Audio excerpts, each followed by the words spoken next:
Vote వేయబోతున్నాం.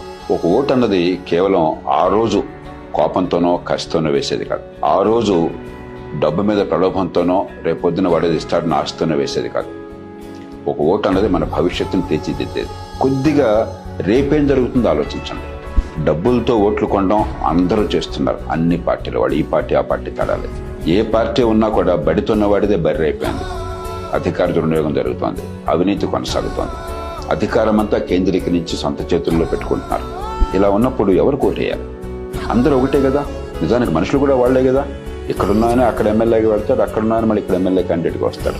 ఒకే ఒక్కటి నాకు ఒక ఆశాకిరణం కనిపిస్తోంది. యువత భవిష్యత్తుని కాపాడాలి, మనందరికీ మంచి జీవితం కావాలి అంటే ఆర్థిక ప్రగతి, మౌలిక సదుపాయాలు, పెట్టుబడులు, పారిశ్రామికీకరణ, ఉద్యోగాల కల్పన, ఆదాయాలు పెరగటం, ఆర్థిక ప్రగతి.